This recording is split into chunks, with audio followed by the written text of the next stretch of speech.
Hare Krishna, buenos días, bienvenidos. Por favor, vayan recibiendo la bienvenida y cerciorándose de que sus micrófonos estén apagados para evitar interferencias de voz. Perfecto. Bueno, una vez más, saludos afectuosos para todas las personas que están en línea y también saludos afectuosos para aquellas personas que están deseando estar en línea y que incluso están lamentando el no poder hacerlo por diferentes circunstancias, pero que de seguro sus corazones y sus mentes, debido a ese deseo, están situados también acá con nosotros. Es un punto importante a comprender en la vida. O sea, el deseo se convierte en un vínculo. Es el vínculo más profundo de la criatura hacia cualquier objeto, en este caso el objeto o circunstancias deseado. Y es debido a ese vínculo que la criatura es situada en el plano más sutil en relación a ese objeto o situación deseada. Por tanto, uno debe comprender que aunque esté físicamente en cualquier lugar o mentalmente en cualquier lugar, realmente su situación corresponde a dónde está ubicado su corazón, o sea, el deseo. Por tanto, es mediante el deseo que o nos enredamos en diferentes circunstancias o también nos liberamos de diferentes circunstancias. Si uno entiende eso, uno puede comprender que a veces, aunque no pueda estar en el lugar donde uno quiera estar o no pueda estar en la compañía o situación en la que uno desea estar, el simple hecho de sentir un deseo sincero de estar viviendo esa experiencia o estar disfrutando de esa compañía, ya ese simple hecho te hace de alguna manera presente allí, en esa circunstancia y en esa compañía. Y entonces cuando uno comprende eso y lo comprende con verdadero conocimiento, entonces uno ya deja de estar así lamentándose, porque uno simplemente comprende, wow, yo sé que a pesar de que no estoy o no puedo estar, aún así estoy recibiendo el beneficio de lo que pueda derivar de lo que esté sucediendo allí. Así que todas esas personas que están deseando participar de este momento tan maravilloso, de seguro van a estar recibiendo el beneficio en sus corazones de lo que en este momento va a estar sucediendo. Y cuando digo este momento tan maravilloso, no me refiero a que simplemente porque yo esté hablando ni nada de eso, no. Me refiero a un momento maravilloso a cualquier instante o circunstancia en que más de una criatura se reúnen para tratar temáticas que son trascendentales al simple enredo de la vida cotidiana y temáticas que están siempre relacionadas de manera directa o indirecta a la existencia indudable de la Suprema Personalidad de Dios y a la relación también indudable que la Suprema Personalidad de Dios tiene siempre con la entidad viviente. Y por tanto, cuando algo se refiere a esa temática y lo hace de modo sincero y en serio, con hambre en los corazones, entonces esa situación que se derive de allí es sin duda alguna maravillosa. En la charla pasada, una persona del grupo había pedido que por favor, si era posible, se abordara el tema de la relación entre la criatura en este mundo y el Señor Supremo, desde el entendimiento que cada criatura es diferente y por tanto cada criatura va a tener también una tendencia diferente a relacionarse con el Señor. Y también esa persona hacía alusión a que se mencionara cómo incluso ya en el caso de los seres humanos se puede concebir al Señor Supremo de diferentes formas, aunque hay algo común en todas esas diferentes concepciones. Y entonces, si fuéramos a tratar de hacer una síntesis de este tema, diríamos que lo que vamos a tratar de abordar con la misericordia y la gracia del Señor y los acharyas sinceros que han antecedido en este camino, lo que vamos a tratar de abordar es cómo la criatura que está en el mundo material, desde sus peculiaridades y diferencias, puede concebir al Señor Supremo de una forma genuina y cultivar una relación consciente con dicho Señor Supremo. Vamos a primero iniciar definiendo o recordando, porque ya lo hemos definido en momentos anteriores, a qué llamamos criatura. Cuando hablamos de criaturas nos estamos refiriendo evidentemente a todos los seres vivos que habitan en este planeta Tierra, que es donde ahora mismo estamos viviendo esta experiencia. Pero ¿a qué llamamos seres vivos? ¿A qué llamamos planta, animal, pez, hombre, lo que sea? Cuando llamamos ser vivo en este planeta, un mundo material, nos estamos refiriendo al resultado de la unidad o de la sincronicidad entre una potencia de vida, una chispa de vida, conocida como entidad viviente o alma en la literatura espiritual, y una organización determinada, estructural y funcional de los elementos materiales. O sea, a eso llamamos entidad viviente, o sea, criatura. La criatura es eso, en el mundo material es eso. Por tanto, estamos hablando desde esa concepción. Energía material está superpuesta a la energía espiritual en una porción determinada, y a eso es a lo que llamamos criatura. ¿Cómo esa criatura, cómo esa unidad o esa identificación entre lo espiritual y lo material se puede relacionar con el Señor Supremo, el cual siempre es puramente espiritual? Vamos a recordar que hemos visto un elemento importante en charlas anteriores, que es un elemento que ustedes siempre tienen que tener en cuenta, porque la mente de acá en el mundo material, debido a las diferentes situaciones, va a hacer que ese elemento se olvide, y es el elemento de la identidad de la criatura en relación con el Señor Supremo.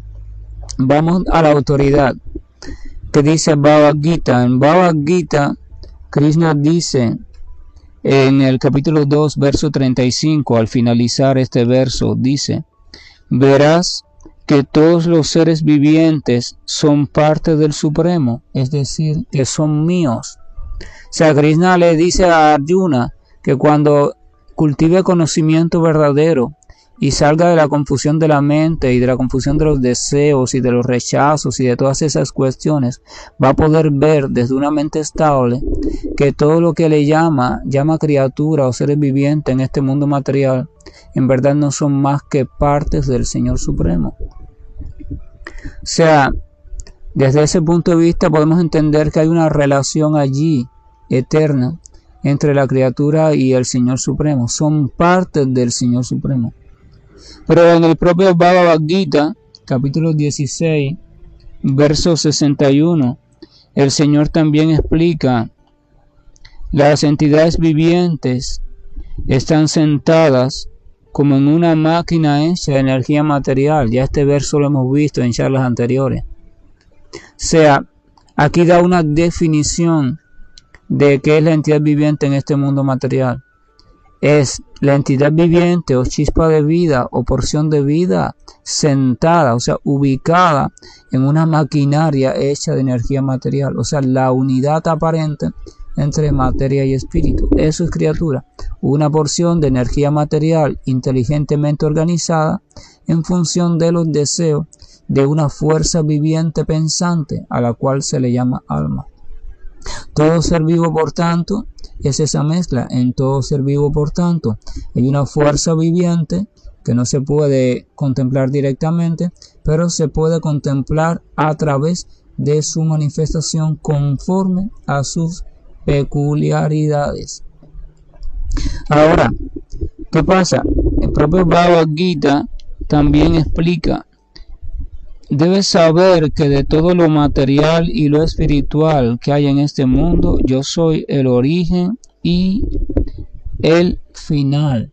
Ya eso también lo hemos visto. O sea, de todo. Entonces, si la criatura, usted, yo, su perro, su gato, la mosca, el ave, el mosquito, toda la criatura, las plantas, los peces, todo, la criatura, de diferentes áreas o clasificaciones, son la unidad de una porción espiritual y una organización material, y Krishna está diciendo que él es la fuente, o sea, el origen y también el punto final de todo lo material y espiritual. Entonces toda criatura emerge del Señor y toda criatura vuelve al Señor en ese sentido. Entonces esto quiere decir que Él es el origen de los dos componentes de la criatura, del espiritual y también incluso del material de forma indirecta. En este sentido, ¿por qué le he recordado estos 3 versos del Gita? Para recordar que siempre la criatura de una forma u otra está en relación constante, eterna y dependiente de al Señor Supremo. No hay ni siquiera un solo instante en que la criatura, seguimos ubicando la criatura en este mundo material, la criatura en este mundo material pueda ser independiente o estar separada del Señor Supremo. Porque si la criatura está hecha de la unidad de lo material y lo espiritual, y lo material y lo espiritual provienen del Señor porque son energías del Señor, esto significa que entonces la criatura siempre está vinculada al Señor. Por tanto, la cuestión no es cómo la criatura puede relacionarse con Dios, porque esa pregunta estaría mal. La criatura siempre está relacionada con Dios. La cuestión sería cómo la criatura puede recordar ese vínculo, recordar esa relación y comenzar a cultivarla de un modo consciente y favorable. Esa sería la verdadera cuestión. La espiritualidad no está hecha para que la criatura llegue a relacionarse con el Señor Supremo, porque ya ella está relacionada. Eso es una visión poco sabia. Realmente la espiritualidad está diseñada, o el sendero espiritual, para que la criatura llegue a recordar o reconocer esa relación de un modo consciente y la cultive de un modo favorable. Pero ¿cómo puede la criatura hacer eso si cada criatura es diferente debido a sus diferentes estados, diferentes propensiones, deseos, anhelo? Entonces, ¿cómo puede la criatura hacer eso? Y cómo puede también ver a ese Señor Supremo de diferentes maneras, y cómo esas maneras pueden responder a un mismo Señor Supremo. Esa es la cuestión entonces que vamos a estar trayendo acá a la propuesta de hoy. Vamos a recordar también un punto significativo. Primero, ya mencionamos el punto de que toda criatura está siempre vinculada al Señor Supremo. Nada, absolutamente nada, puede permanecer de modo independiente totalmente. Por una simple razón: para que algo exista en este mundo, tiene que manifestarse. Y entonces, para manifestarse necesita de una energía. Y esa energía, por tanto, tiene que ser material, si es en este mundo. Y por tanto, si necesita de una energía, y esa energía pertenece al Señor, entonces quien se manifiesta a través de esa energía también, de ese modo, pertenece al Señor. Entonces, el otro punto que vamos a recordar también es que el Señor Supremo es totalmente, absolutamente y eternamente espiritual.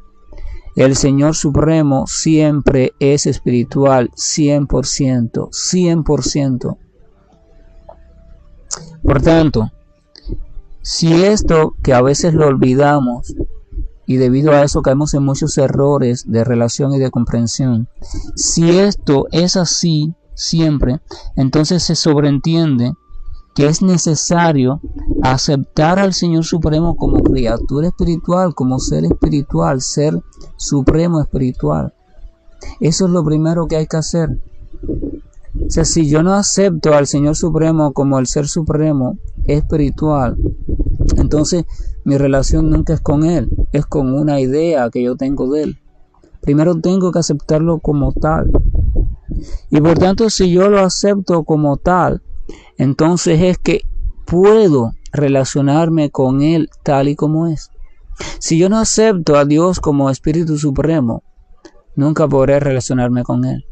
Pero si quiero relacionarme con Él de un modo consciente, entonces tengo que aceptarlo como tal. Tengo que tener la capacidad de aceptarlo como espiritualidad. Pero la cuestión no termina allí. A este hecho de aceptar a Dios como completamente espiritual, le debemos sumar que para cultivar una relación con Él, entonces se requiere además de un estado evolutivo, o sea, de que la criatura haya evolucionado lo suficiente como para que haya desarrollado lo que llamamos conciencia, o sea, conciencia de su propia conciencia. Que todo lo que ella haga, realice, piense, etcétera, etcétera, lo haga de manera consciente. Porque solamente con la conciencia desarrollada es que uno puede desarrollar la acción de cultivar conscientemente una relación. Si una persona, una criatura, no tiene conciencia desarrollada, entonces esa criatura no puede decir yo voy a cultivar mi relación de un modo favorable.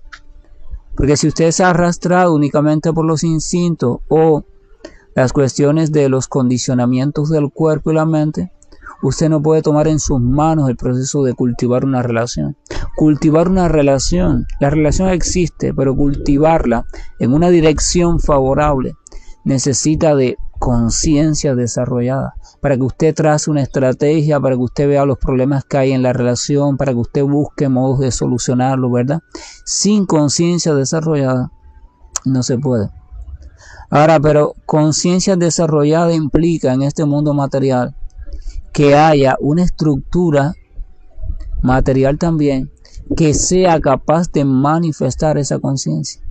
Tiene que haber una maquinaria compleja, física y eléctrica, capaz de manifestar esa conciencia. La capacidad de ser consciente está, pero hasta que la maquinaria no esté preparada, no puede manifestar esa conciencia completamente. Es necesario comprender esto. Esto significa que si hacemos, por ejemplo, un recorrido por todas las diferentes especies de criaturas que hay en este planeta Tierra, vamos a ver que solamente el ser humano, y en una posición equilibrada, lúcida, sobria, solamente él ha desarrollado lo que llamamos conciencia así amplia.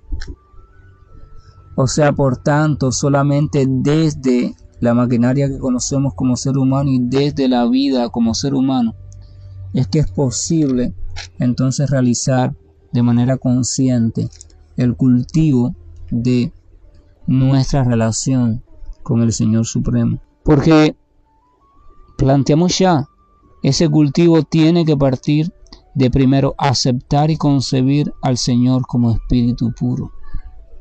Ningún animal puede pensar en el Señor, ningún animal puede tener una idea del Señor y ningún animal conscientemente puede llegar a la conclusión, sí, hay un ser supremo y ese ser supremo yo he comprendido que es completamente espiritual. Ningún animal puede hacer eso. Pero la criatura humana, el ser humano, está capacitado si sigue las pautas indicadas para llegar a esa conclusión de forma cierta. Es decir, vamos a tratar de llevar esto a un punto conclusivo. Todas las criaturas, absolutamente todas, existen en una relación con Dios. Eso es innegable. Pero no todas las criaturas pueden cultivar esa relación de un modo consciente, o sea, no pueden vivirla de un modo consciente y cultivarla de manera tal, perfeccionarla, hasta que lleguen al nivel evolutivo como seres humanos. O sea, si una criatura no llega, no evoluciona hasta llegar a vivir y existir como un ser humano, entonces no le es posible cultivar una relación favorable con Dios y ni siquiera tener conciencia de la existencia de Dios. Es decir, que podemos ir llegando a la conclusión,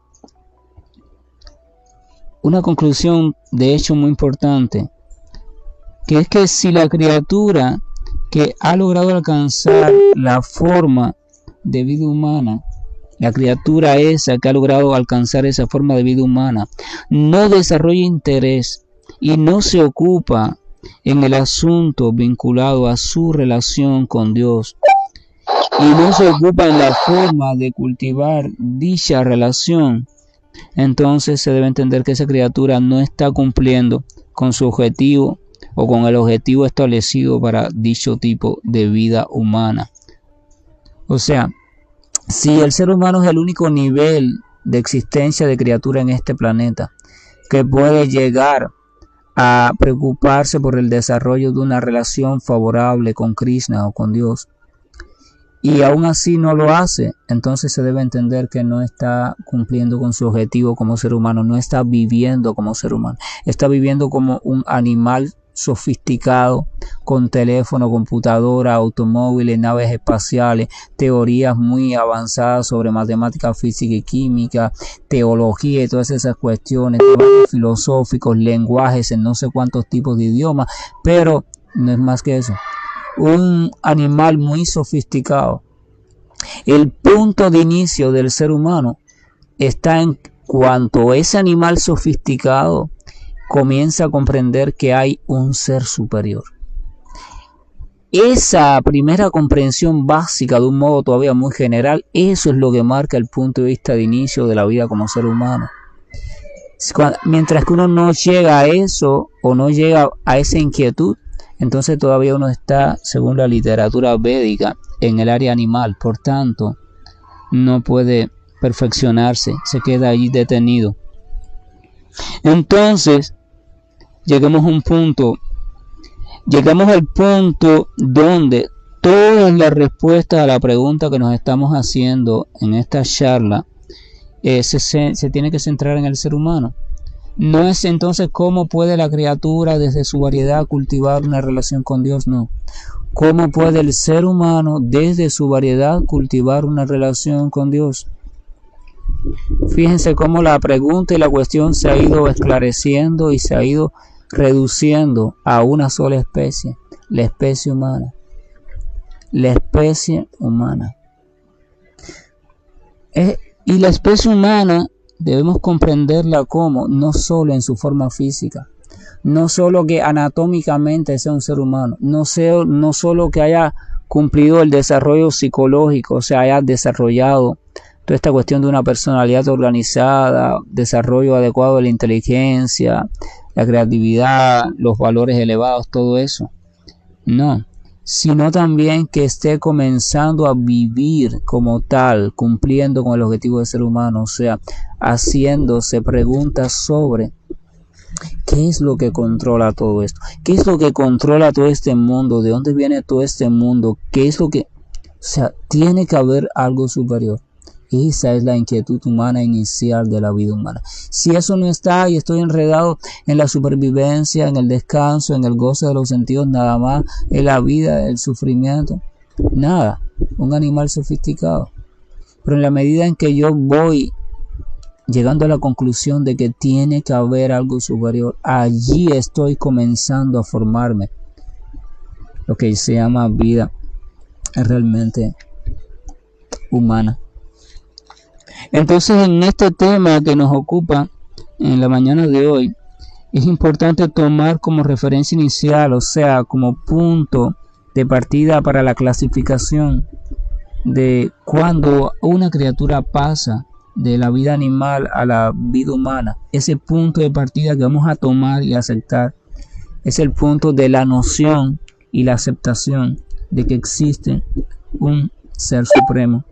Y además de eso, de que existe no solo la categoría de lo supremo, sino de que existe la categoría de lo supremo dentro de lo supremo.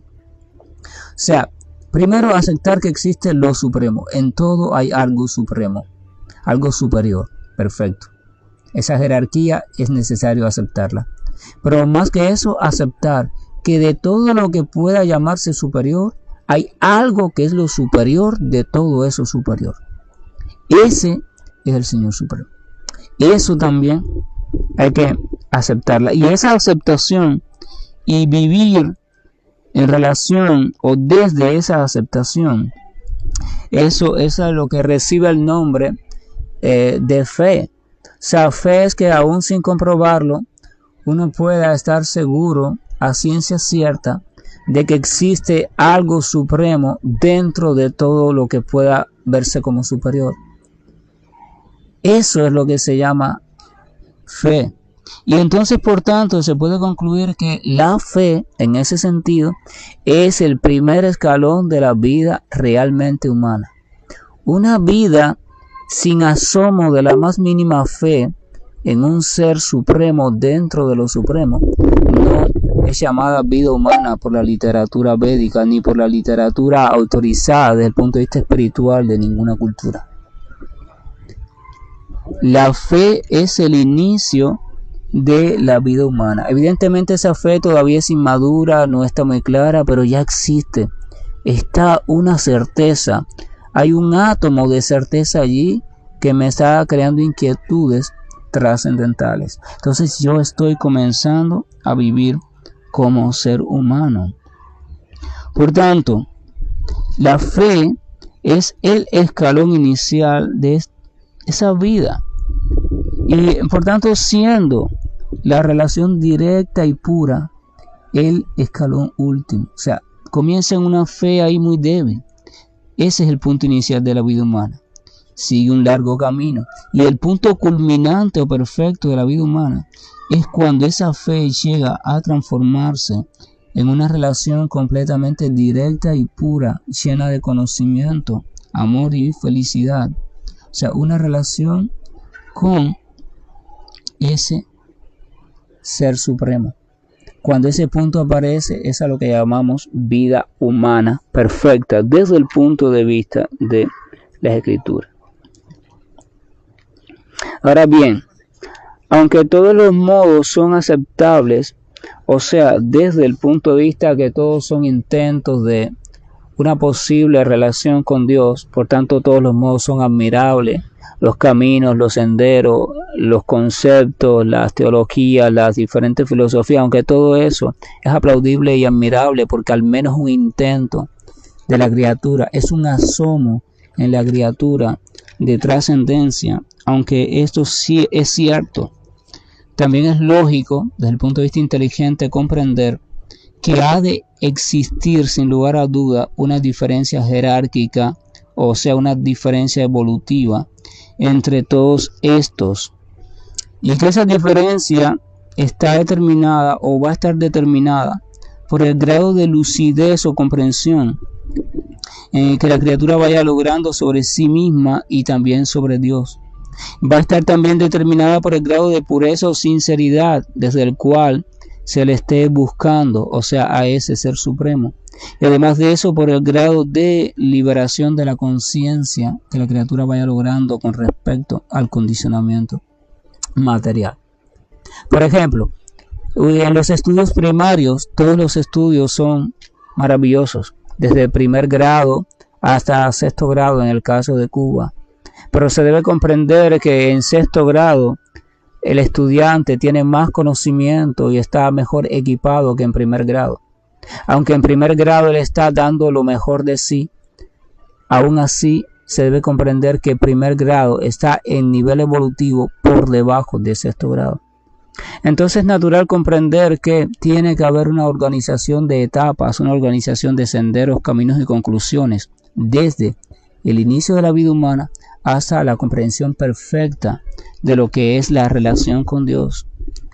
Eso puede que hayan personas que no lo acepten. Puede que haya personas que no lo acepten porque están muy identificados con su estado. Pero una persona lúcida va a aceptar indudablemente eso.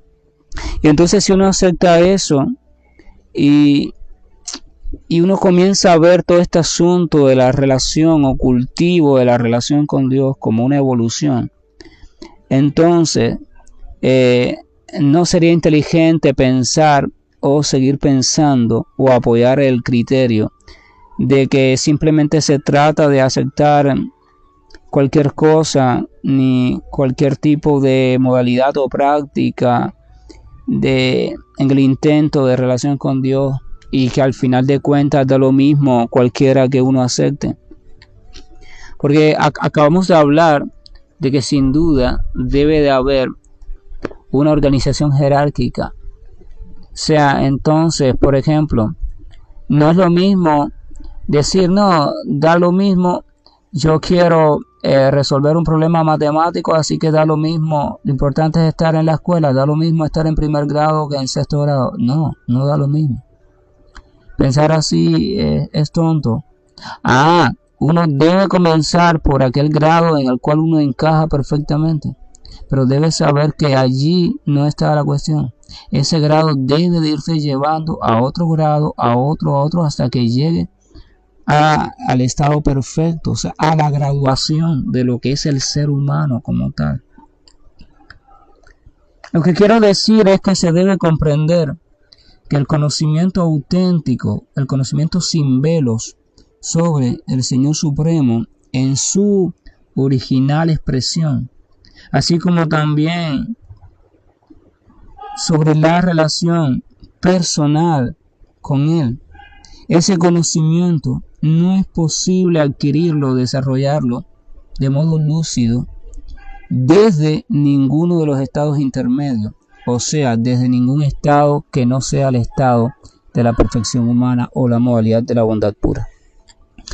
Usted y cualquier ser humano puede iniciar su búsqueda de Dios desde cualquier estado de vida en el que se encuentre y desde el camino que así lo considere, pero debe saber que no puede llegar a la lucidez de ese conocimiento ni a la practicidad de ese conocimiento en su vida hasta que no esté situado progresivamente en el estado de la bondad pura o al estado de la vida bondadosa, que se caracteriza por ser sobria, o sea, equilibrada y nítida, o sea, y lúcida, o sea, y clara, no perturbada, es equilibrada y está apropiada de conocimiento real, ve las cosas tal y como son.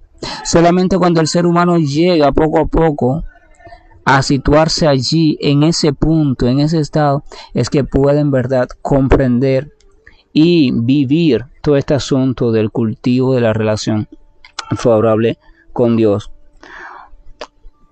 Si uno poco a poco después, escuchando estas grabaciones, va comprendiendo todo este asunto, va a poder comprender que esto significa que todo ser humano debe seguir un método, por supuesto, que apunte constantemente hacia la etapa perfecta y no un método que apunte hacia algo un poco desorientado o que lo mantenga en un círculo vicioso dando vueltas sobre el mismo punto eternamente, vida tras vida. No, yo comienzo en una posición, comienzo en un camino, comienzo en lo que sea, pero ese camino tiene que estar apuntando hacia mi evolución, hacia el logro de la perfección como ser humano. Porque solo desde ese punto, desde esa posición, es que podré de verdad relacionarme de manera consciente, amorosa con el Señor Supremo. El Gita, por ejemplo, Bhagavad Gita explica que cada uno debe iniciar su camino desde el punto que le sea más afín, conforme a sus tendencias actuales. Pero también explica que cada uno debe de irse perfeccionando, o sea, ha de irse dando a un visible fenómeno evolutivo hasta que logre llegar al estado o la posición perfecta. El inicio es donde se inicie, donde uno encuentra la oportunidad, porque cada cual, debido a nuestra singularidad, que es de origen, en este caso material, nuestros deseos, personalidad, etcétera, etcétera, vamos a encajar en una explicación, en una práctica que se nos hace más asequible, más llevadera. Perfecto. Ese es el medio por el cual te insertas al proceso educativo o al camino hacia Dios. Pero si permaneces allí en ese punto, nunca vas a seguir. Ese punto tiene que crear en ti habilidades y comprensiones hasta donde Él pueda. Después esas habilidades y comprensiones nuevas te van a generar un nuevo apetito, que te van a llevar a otro punto o a otro escalón porque ya el punto anterior no es capaz de satisfacerte. Y así sucesivamente, el hambre de conocimiento que genera cada etapa es la que conduce a la siguiente, y así, hasta que esa hambre te lleva al punto de perfección o al método genuino de conocimiento y relación con Dios. Vamos a ver cómo Krishna explica esto en Bhagavad Gita. Krishna lo explica de la perfección hacia atrás. O sea, él le dice a Arjuna, comienza por el estado de perfección y va bajando la parada hasta que llega al punto básico. Y así nosotros podemos comprender que es un proceso también, donde podemos insertarnos en la etapa que podamos, pero tenemos que a partir de allí evolucionar también. O sea, no podemos quedarnos en ese punto. Bhagavad Gita, capítulo 12, del verso 8 al verso 12, el Señor Krishna va diciendo lo siguiente. Tan solo fija la mente en mí y discúlpame, fui de la línea, y y ocupa toda tu inteligencia también en mí. De esa manera siempre vivirás conmigo, sin ninguna duda. Esta es la cuestión.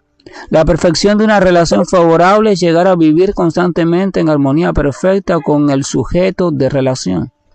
Entonces Krishna está diciendo, mira, la forma única que hay de hacer eso, la forma maravillosa de lograr eso es esta. Simplemente fija toda tu mente en mí, o sea que tu mente, tus deseos, tus sentimientos y pensamientos estén siempre relacionados conmigo. Y ocupa toda tu inteligencia, o sea, tu discernimiento en mí. Si logras que eso, entonces sin duda alguna vas a estar viviendo siempre conmigo, ¿verdad? Si alguien logra eso, perfecto. Pero esa es la perfección humana, y estamos lejos de ella. Entonces Krishna sabe eso y le sigue diciendo a Arjuna lo siguiente. Pero mira, si no puedes fijar la mente en mí sin que tu mente se desvíe hacia otro asunto, entonces por lo menos trata de seguir los principios regulativos, o sea, las reglas del Bhakti, las diferentes enseñanzas del Bhakti, de tu estilo de vida, qué debes hacer, qué no debes hacer.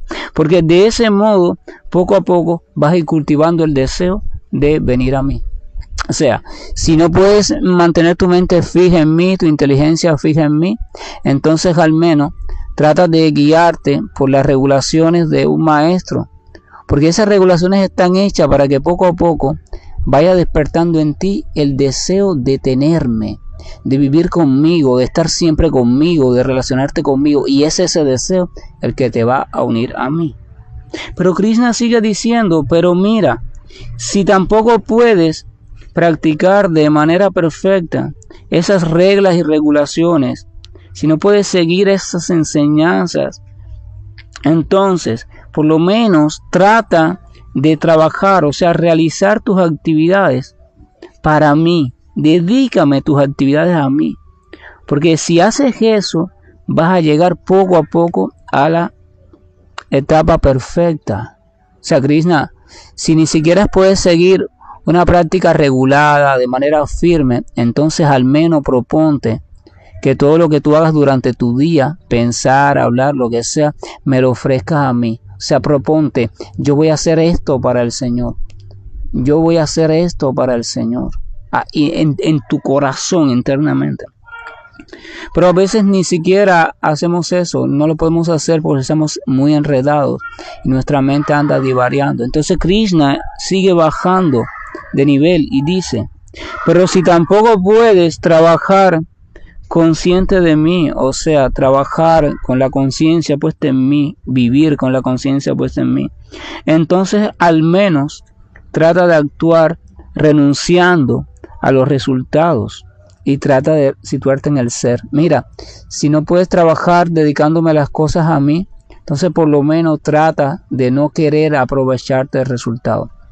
Trabaja desinteresadamente, o sea, realiza todas las actividades de tu vida, la que sea, sin estar pendiente de cómo va a salir.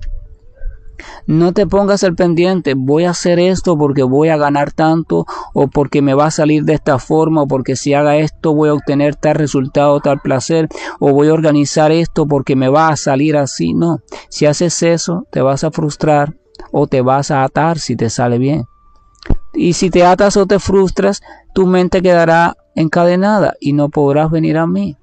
Entonces Krishna dice, por lo menos razona.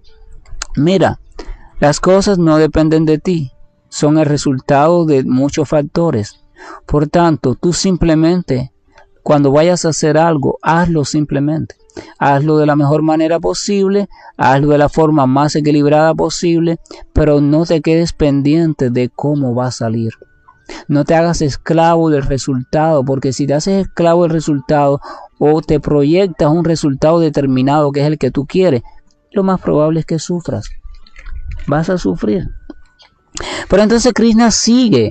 O sea, si la persona tampoco puede hacer eso, si no puede separarse del resultado, si es esclava todavía del resultado, Krishna dice, pero si tampoco puedes hacer eso, entonces dedícate, aunque sea al cultivo del conocimiento, o sea, dedícate a tratar de estudiar un poco sobre qué es este mundo, quién eres tú, quién es Dios, un poco, o sea, el estudio filosófico. O sea, dedícate. ¿Por qué Krishna dice esto? Porque ese es el punto de partida. Primero tengo que llegar a comprender que yo no soy este cuerpo, que soy una porción espiritual, que el Señor es el cuerpo espiritual total, que yo le pertenezco. Y cuando yo comprenda esto, entonces yo voy a ir subiendo etapa por etapa. Entonces Krishna dice, bueno, si no puedes cumplir con nada de lo que te dije anteriormente, no te sientas mal, mira, comienza por estudiar. Es lo que Arjuna está haciendo en el Bhagavad Gita. Krishna lo está iluminando con conocimiento para que comprenda bien todas las cuestiones.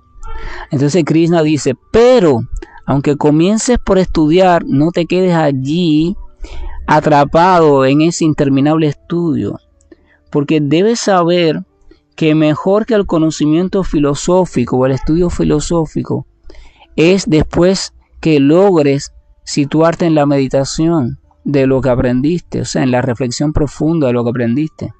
Pero tampoco te quedes después en la meditación. Una vez te perfecciones en esa meditación y obtengas una comprensión profunda, entonces mejor que ella va a ser que se te sitúes en la renuncia de los frutos de la acción.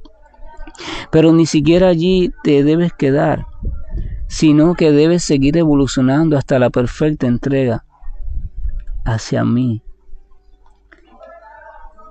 Fíjense la cuestión. Krishna dice, da opciones. Mira, es un proceso evolutivo el cultivo de la relación conmigo. Tiene varias etapas. Lo ideal es que estés en esta etapa de perfección donde tu mente e inteligencia está entregada a mí. Pero si no estás allí, no te preocupes. Puedes insertarte en cualquier otra etapa que sea la que coincide con tu estado actual de vida. Entonces insértate en esa, sigue lo que hay que hacer en esa, pero no te quedes allí. Aspira a ir evolucionando etapa por etapa. Aspira a eso con todo tu corazón. Y entrégate a esa aspiración. Evoluciona. No te enamores de la etapa. No te enamores de la enseñanza de un grado determinado, de un nivel determinado. No. Absórbela, compréndela, transfórmate y continúa. Porque si no, no vas a llegar a la etapa donde se me comprende y se me ama. De verdad. Quiere decir que hay una etapa de perfección. Esa etapa de perfección uno la puede ver en el Gita de diferentes maneras, que es el consejo que da Krishna. O sea, el único modo, el único nivel desde el cual uno puede completamente comprender lo que es esto del Señor Supremo y vivir una relación armónica y consciente con Él, plena, sin condicionamiento material. Vamos a ver cómo el Gita lo propone de diferentes formas, para que simplemente lo tengamos como referencia. No para que lo cumplamos, sino para que lo tengamos allí como un anhelo. Wow, ojalá y yo pueda llegar algún día a eso. Por ejemplo, Krishna dice, capítulo 9, texto 32. Aquellos que se refugian en mí, sin importar sus cualidades, esas personas deben saberse que debido a su refugio sincero, pueden dirigirse al destino supremo. O sea, Krishna está diciendo, mira, el modo perfecto es refugiarse en mí completamente. En el propio Bhagavad Gita, capítulo 9, verso 33, Krishna le dice a Arjuna en un fragmento del verso, dedícate a mi amoroso servicio. Ahí está dando Krishna otro consejo de cuál es el modo perfecto de cultivar la relación y el conocimiento de él, aún desde nuestras diferencias. En el propio capítulo 9, texto 34, Krishna dice, siempre ocupa la mente en pensar en mí. Vuélvete devoto mío. Ofréceme a mí todas tus reverencias y adórame solo a mí. Estando completamente absorto en mí, te aseguro que vas a venir a mí. O sea, Krishna vuelve a dar la misma recomendación con otras palabras. Fija tu mente en mí, piensa solo en mí, sé devoto mío solamente, no de nada más. Ofréceme tus respetos a mí, adórame únicamente a mí. Cuando estés así absorto en mí, o sea, en ese samadhi perfecto de absorción en mí, vendrás a mí, sin duda, de un modo natural y suave, sin esfuerzo.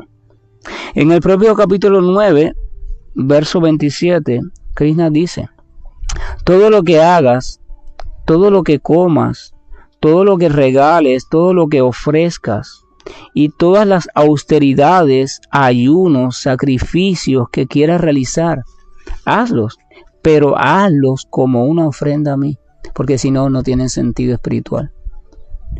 Hazlo y ese es el método, a pesar de la variedad que usted quiera seguir en su vida. Si usted logra hacer que lo que hay en ese camino que usted está siguiendo se dedica al Señor Supremo, entonces ese Señor Supremo, por supuesto, bien identificado. Entonces, Bhagavad Gita, capítulo 8, texto 7 dice, por lo tanto, te digo, siempre debes pensar en mí y al mismo tiempo desempeñar tu deber prescrito de pelear.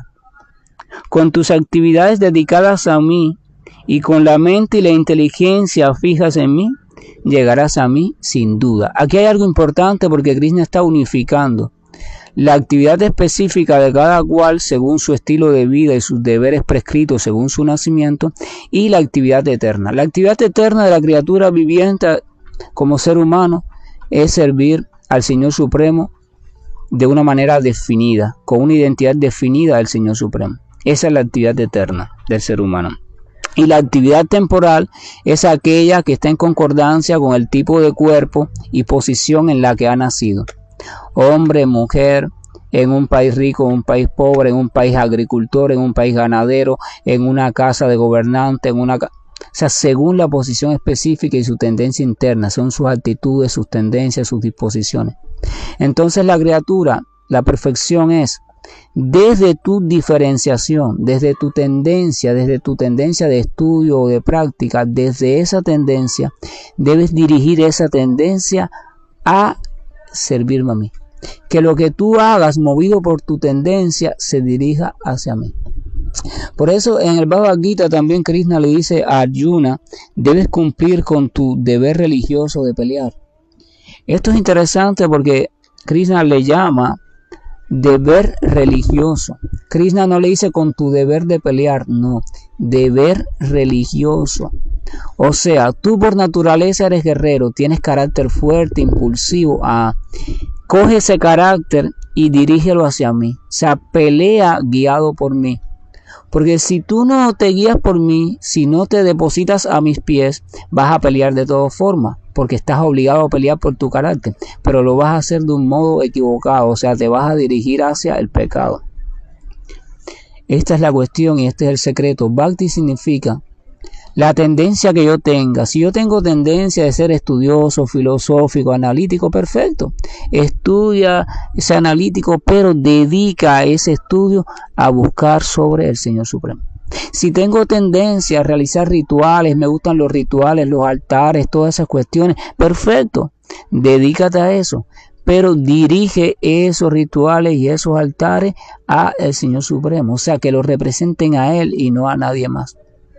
Si tú tienes tendencia meditativa, contemplativa y te gusta la mística, los poderes místicos y eso del vacío y esa cosa, perfecto.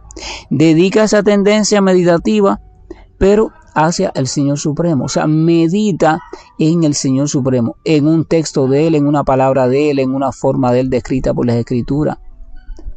Si esa es la cuestión, ¿cuál es mi tendencia? No tengo que fajarme con mi tendencia, no tengo que renunciar a ella. Esa tendencia tengo que vincularla al Señor Supremo. Eso es servicio devocional. Claro, para hacer eso tengo que tener primero, previamente, una cosa importante que estamos trabajando en los amaneceres espirituales, la identidad clara de ese Señor Supremo, su clara identidad. Aquí nos vamos a encontrar con diferentes variedades de identidad. Una persona lo ve de una forma, otra persona lo ve de otra, otra y otra de otra. Eso se llama especulación mental. Ahora, cuando la diversidad de formas de ver al Señor Supremo está sustentada sobre una autoridad, por ejemplo, sobre lo que la Escritura dice, sobre lo que una autoridad dice, eso se llama entonces especulación filosófica. Yo acepto al Señor bajo tal nombre, bajo tal forma, porque en tal lugar dice ese nombre y esa forma. Fíjense la diferencia. Especulación mental, cuando yo lo acepto como yo considere. Para todo es el Señor, así que lo puedo aceptar como quiera. Especulación mental. Especulación filosófica, yo lo acepto de esta forma y lo adoro en esta forma porque en tal texto que es autorizado dice que él tiene esa forma y esa es con la que yo me identifico. Ya ahí no hay un capricho, ahí hay una autoridad detrás. Perfecto. Pero hay una tercera forma, que es la forma cuando llegas a la purificación creciente, el Señor se te va revelando y entonces tú vas a ir adorándolo de modo directo. Ya no por la especulación mental, ya no por la especulación filosófica, pero eso no lo puedes buscar a la fuerza. Tienes que irte purificando, no se va purificando. Pero mientras tanto tienes que escoger o especulación mental o filosófica. La mental nunca conduce al Señor porque es una adoración caprichosa. ¿Cómo yo creo que puedo servir al Señor y bajo qué forma? No, eso conduce simplemente a la encarnación vida tras vida. La especulación filosófica sí ayuda porque te establece sobre una autoridad, te subyuga al ego falso y no se guía por tu criterio propio, se guía por el criterio de una autoridad y comienza el servicio a esa autoridad. Ahora, ¿qué pasa? En el Bhagavad Gita, todos estos versos que leímos, cuando Krishna dice en mí, adórame a mí, piensa en mí, medita en mí, se refiere a mí, o sea, a él como Krishna, a él que está allí frente a Arjuna, a esta forma de Krishna, medita en esta forma de Krishna, medita en mí como. Una persona podría decir, pero bueno, se puede referir también, porque esa forma de Krishna es simplemente una manifestación temporal, histórica, esa no es la forma del Señor Supremo. Vamos a ver qué dice Krishna con respecto a eso. Bhagavad Gita 9:11 dice lo siguiente, escuchen bien. Los necios, las personas que no tienen verdadero conocimiento revelado, se burlan de mí, o sea, dudan de mi realidad. Cuando yo desciendo o cuando aparezco con esta forma humana, ellos desconocen por completo, debido a su ignorancia, mi naturaleza espiritual y eterna como el Señor Supremo de todo lo que existe. O sea, cuando uno no es capaz todavía de aceptar que esa forma de Krishna que está allí es la forma original de la suprema personalidad de Dios, Krishna mismo dice que es que uno está todavía metido por alguna razón en el charco de la ignorancia, aunque crea que es muy sabio. Eso es importante. Sigue diciendo en el texto 12 del capítulo 9. Aquellos que están confundidos de esa manera, debe saberse que son atraídos y van a seguir siendo atraídos hacia pensamientos y conclusiones que van a estar completamente desviadas y van a conducir hacia el ateísmo con el tiempo. Debido a esa engañosa posición de sus mentes, ellos se frustran con el tiempo también en todas sus esperanzas de liberarse, en todas sus esperanzas de hacer buenas ofrendas y en sus esperanzas de cultivar verdadero conocimiento. O sea, el no aceptarme a mí como persona suprema, el no aceptarme que esta forma que yo les estoy mostrando como Krishna es la forma de la suprema personalidad de Dios, debe saberse que es el principio de una ignorancia creciente y profunda que va a hacer que todo lo que tú estés buscando en conocimiento perfecto, en ofrenda perfecta y en lo que sea perfecto, se va a frustrar. Vas a creer que lo estás obteniendo, pero no lo estás obteniendo. Simplemente te estás hundiendo cada vez más en una posición alejada del Señor. Pero, dice el texto 13, que es el que le sigue, pero sin embargo, aquellos que no están engañados o que han logrado ir saliendo del engaño, esas grandes almas viven bajo la protección de la naturaleza divina. Ellos están completamente dedicados al servicio devocional a mi persona, porque ellos saben con toda certeza, sin duda alguna, que yo soy la suprema personalidad de Dios, original y eterna. O sea, la misma suprema personalidad de Dios, original y eterna. Y termina el verso 14 diciendo, siempre cantando mis glorias, o sea, glorificándome, siempre esforzándose con gran determinación a pesar de las circunstancias que en su vida diaria le surjan, y siempre postrándose, o sea, ofreciéndome a mí todos sus respetos y reverencias. Esas grandes almas me adoran por siempre, eternamente, con devoción. Wow. Entonces, un tema muy complicado y largo de cómo la criatura puede, desde su diferenciación individual en este mundo, cultivar la relación con el Señor Supremo, y cómo se explica esto de que las diferentes concepciones del Señor y cómo aún así hay una unidad detrás de ella siempre y cuando la concepción sea autorizada. O sea, cuál es la diferencia entre especulación mental y especulación filosófica. Lo he tratado de apretar lo más posible en esta charla, que ya va por 1 hora de duración. Entonces yo sé que es mucha información y que después tendrán tiempo de oírla con calma, pero voy a apagar el micrófono para, si hay alguna primera así de pronto, alguna inquietud, duda, contradicción, pregunta o propuesta, por favor lo puedan plantear, o simplemente un saludo. Estoy apagando el micrófono. Ok, perfecto. Entonces ya el tiempo es más que suficiente, el contenido también es más que suficiente, pero también es más que claro. A no ser que uno lo aborde desde una postura aún muy dudosa en su mente, uno puede comprender fácilmente todo este asunto de la variedad de caminos y todo lo relacionado a ello. El criterio del consejo siempre es el mismo: escuchar con cuidado después la grabación de la charla. De hecho, la charla anterior casi no la he podido todavía compartir porque la conexión, voy a ver si ahora que estoy por acá, por un lugar céntrico, que la conexión está mejor, a ver si la logro compartir también. Y esta la tendré que compartir mañana o pasado mañana, en cuanto la pueda pasar para el teléfono, de la grabadora para el teléfono, y entonces compartirla también por la conexión. Que la gracia y el amor de nuestro Señor siempre nos acompañe y nos llene de bendiciones, porque realmente necesitamos su bendición para poder comprender que tenemos que levantar la mirada del enredo, el enredo de las complejidades filosóficas. Levanten su mirada de allí, levanten su mirada de la mente, levanten la mirada del laberinto de la mente, levanten la mirada de todas las diferentes enseñanzas que han alojado en su mente con el tiempo. Levanten la mirada de ese bosque peligroso y elévenla hacia la búsqueda simple,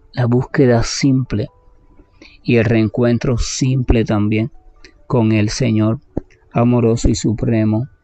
Porque cuando hagan eso van a ver lo simple que se va a volver la comprensión sobre Él y lo simple que se va a volver el deseo de entregarse por completo a Él. Pero mientras que no hagan eso y sigan comparándolo en su mente con este paradigma, con aquel paradigma, con este enfoque, con lo que dice este enfoque, el otro enfoque, no hay salida. Se los digo con toda sinceridad. O sea, no hay salida. Es un camino sin final. Por eso Krishna dice, abandona todas esas cuestiones, abandona y simplemente entrégate a mí. Esa es la única forma agradable y ligera y magnífica y maravillosa y perfecta de llegar al Señor y servirle. Pero no se puede lograr mientras que la mente esté ahí con sus chismes. No, pero en tal parte él dijo esto y aquello y el otro dice que el otro dice que el otro dijeron que el fulano. No. Sálguense de la participación de chismes, sálguense de eso. Díganle mente, no, yo no tengo tiempo para los chismes y váyanse a un parquecito apartado, rodeado de árboles maravillosos, frondosos, con una sombra agradable, con una brisa de atardecer, donde nadie los mire, donde nadie los observe. Ese parquecito está dentro de ustedes, no lo busquen fuera. Y allí entonces ve con la esperanza de que allí está el Señor encontrándote, o con la esperanza de que cuando el Señor te ve allí sola, así toda tranquila y apacible, Él va a venir a raptarte. Esa es la esperanza del alma. Si no hacen eso, nunca comprenderán a Krishna, porque Krishna lo que hace es eso, raptarte. Pero Él te rapta cuando estás en soledad, cuando ya te has alejado de los chismes, de la mente, de todas esas cuestiones, que si Dios es esto, que si es aquello, que si no. Cuando ya tú te has cansado de todo eso y te sales de eso y te pones así tranquila, meditativa en ese lugar, Krishna dice, wow, ya ella está dispuesta para mí, y Él va y te rapta. Hare Krishna, buen día, saludos afectuosos, y estoy finalizando la llamada.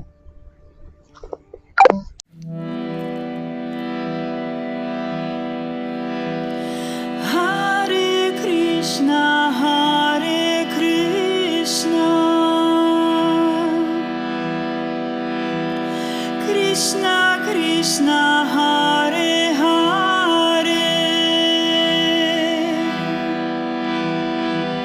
Hare Rama, Hare Rama, Rama